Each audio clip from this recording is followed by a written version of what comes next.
Informational task کے معزز ناظرین، السلام علیکم۔ امید کرتے ہیں آپ سب خیریت سے ہوں گے۔ تمام مذاہب عالم میں خالق و مخلوق کے درمیان روحانی روابط کی استواری دعا پر موقوف ہے۔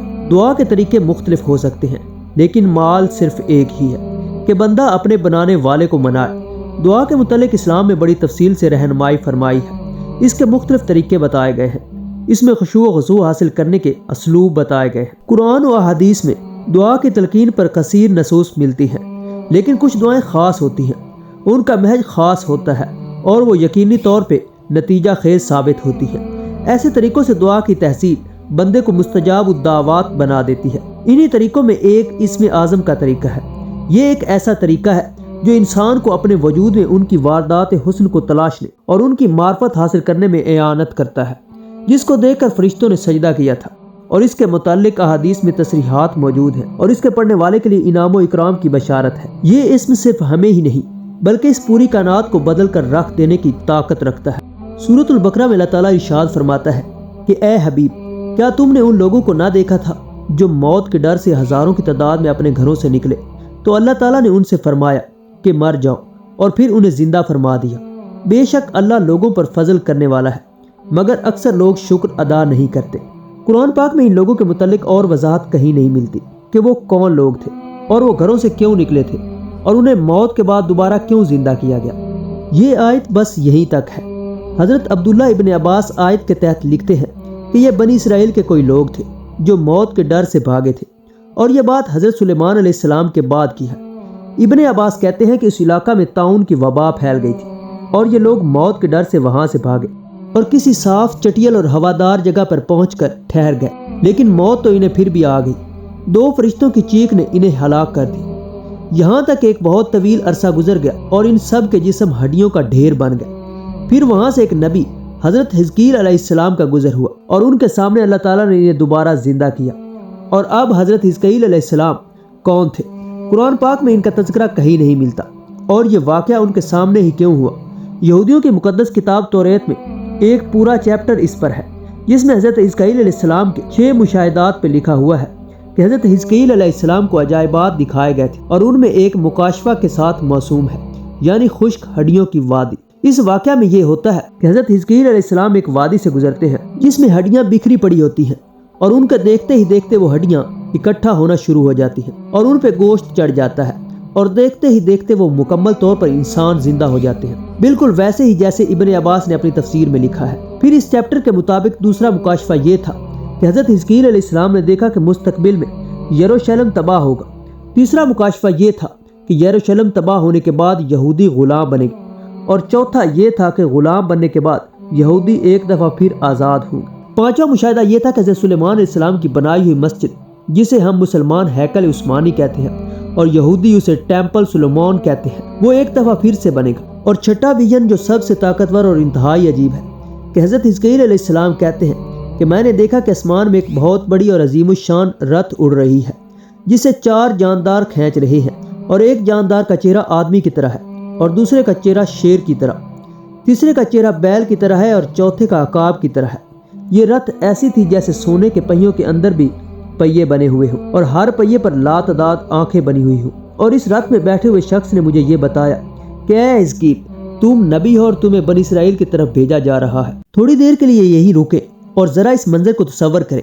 یقیناً وہ کوئی عظیم الشان فرشتہ تھا جو حضرت حزقیل علیہ السلام سے بات کرنے کے لیے آیا تھا۔ کیا واقعی حزقیل علیہ السلام نے فرشتے سے بات کی تھی؟ کیوں؟ اس سے آگے یہ لکھا ہے کہ حزقیل علیہ السلام نے خدا سے بات کی تھی، لیکن حضرت حزقیل علیہ السلام سے فرشتہ نے ہی بات کی تھی۔ اس کی 2 وجوہات ہیں۔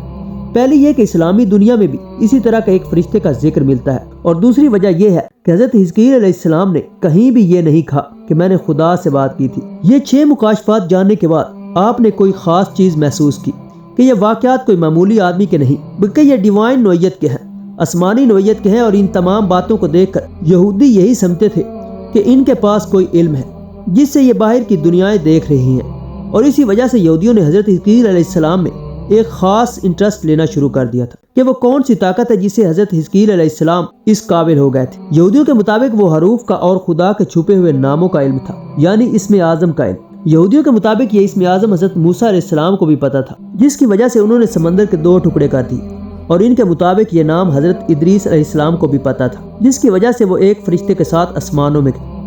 اب اسم اعظم ہے کیا اور اسلام میں اس کی کیا حقیقت ہے؟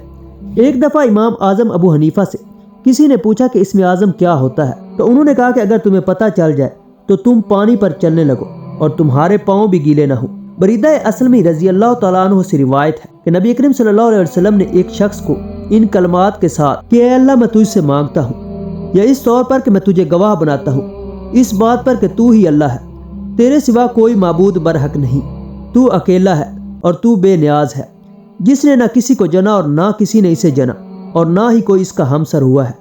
یہ دعا کرتے ہوئے سنا تو فرمایا، قسم ہے اس رب کی جس کے قبضے میں میری جان ہے، اس شخص نے اللہ سے اس کے اسم اعظم کے وسیلے سے مانگا ہے کہ جب بھی اس کے ذریعے دعا کی گئی ہے تو اس نے وہ دعا قبول کی ہے، اور جب بھی اس کے ذریعے کوئی چیز مانگی گئی ہے تو اس نے دی ہے۔ لیکن آخر وہ اسم اعظم ہے کیا؟ حضرت عمیر بن سعید نافی فرماتے ہیں کہ حضرت علی رضی اللہ تعالیٰ عنہ نے مجھے ایک واقعہ سنایا کہ دو فرشتے تھے جو لوگوں کے درمیان فیصلے کیا کرتے تھے، اور ان کے پاس ایک عورت آئی اور کہنے لگی کہ تم مجھے وہ نام بتا سکتے ہو جن کے ذریعے تم آسمانوں میں جاتے ہو پھر زمینوں پہ واپس آتے ہو؟ ان فرشتوں نے بتایا کہ وہ راز اسم اعظم ہے کہ جو ہمیں آسمانوں پہ لے جاتا ہے اور زمینوں پہ واپس لے آتا ہے۔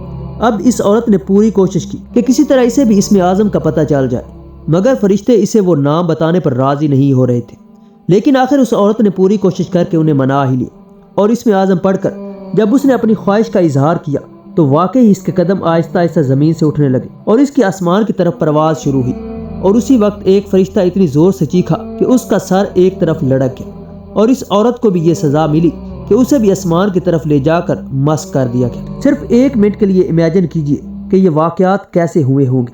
قرآن پاک میں حضرت سلیمان علیہ السلام کا واقعہ بھی بڑی تفصیل سے درج ہے کہ جب حضرت سلیمان علیہ السلام نے تخت بلقیس کو لانے کا حکم دیا تو جنات کی قسم میں سے ایک انتہائی پاورفل جن نے کہا کہ اے سلیمان، میں اتنا پاورفل ہوں کہ آپ کی مجلس برخاست ہونے سے پہلے تخت لے آؤں گا۔ لیکن یہ بات سن کر ایک اور شخص بھی کھڑا ہوتا ہے اور کہتا ہے کہ اتنی دیر میرے پاس تو یہ طاقت ہے کہ اے سلیمان، آپ کی پلکیں جھپکنے سے پہلے میں یہاں تخت لے کر حاضر ہو سکتا ہوں۔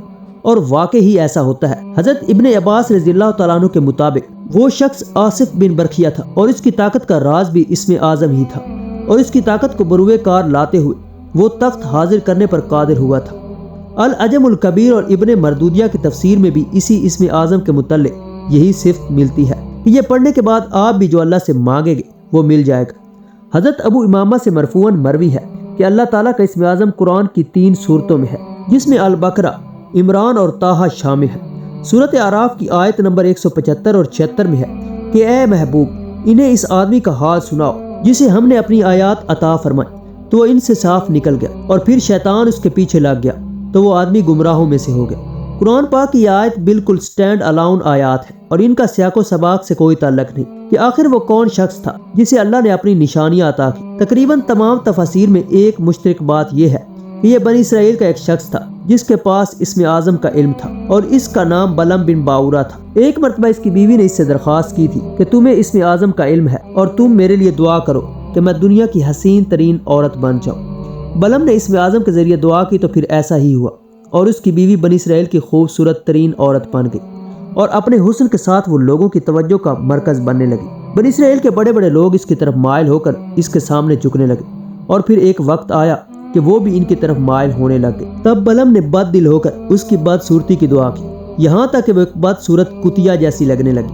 مگر بلم نے اپنے بچوں کی لان تان سے تنگ آ کر ایک دفعہ پھر اسم اعظم کا استعمال کیا، اور اس کی بیوی اپنی اصلی شکل میں آ گئی۔ یوں اس شخص کو اسم اعظم کا کوئی فائدہ نہ ہوا، اور اسے اسم اعظم واپس لے لیا گیا۔ اسم اعظم کے سلسلہ میں مختلف روایات بیان کی جاتی ہیں، جس سے یہ نتیجہ نکلتا ہے کہ جو شخص بھی اسم اعظم سے باخبر ہو جائے تو نہ صرف یہ کہ اس کی دعا قبول ہو جاتی ہے، بلکہ وہ شخص اس اسم اعظم کے ذریعے اس دنیا کی بہت سی چیزوں میں دخل و تصرف کر سکتا ہے اور بہت سے عجیب و غریب کام انجام دے سکتا ہے۔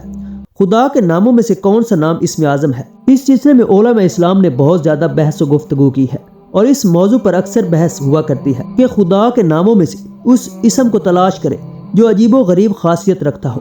لیکن ہمارے نظریہ کے مطابق جس چیز پہ زیادہ توجہ ہونی چاہیے وہ یہ ہے کہ وہ خدا کے اسماء اور صفات کا پتہ لگانے کے لیے مفہوم کو اپنے اندر پیدا کرے اور روحانی تکامل اور پیش رفت حاصل کرے، جس کے ذریعے ہماری ذات پر اثر ہو سکے۔ دوسرے الفاظ میں اہم مسئلہ ہے کہ ہم اپنے اندر ان صفات کو پیدا کر لیں اور اپنے کردار کو ان صفات سے مزین کر لیں، ورنہ گناہوں میں آلودہ شخص اور ایک ذلیل انسان کیا اسم اعظم کا علم حاصل کرنے کا مستجاب الدعویٰ ہو سکتا ہے؟ اور اسی طرح اگر ہم کتابوں میں پڑھتے ہیں کہ انبیاء کرام اور ائمہ کرام علیہ السلام اس اسم اعظم سے آگاہ تھے، تو اس کا مطلب یہی ہے کہ ان کے وجود میں خدا کے اسم اعظم کی حقیقت جلوہ گر ہوتی تھی، اور اسی وجہ سے خداوند عالم نے ان کو عظیم مرتبہ پر فائز کیا تھا اور ان کی دعائیں مستجاب ہوتی تھی۔ آخر میں اللہ تعالیٰ سے دعا ہے کہ اللہ تعالیٰ ہمارے گناہوں کو معاف فرمائے، ہمیں نیکی کے رستے پر چلائے اور ہمارا خاتمہ ایمان پر فرمائے۔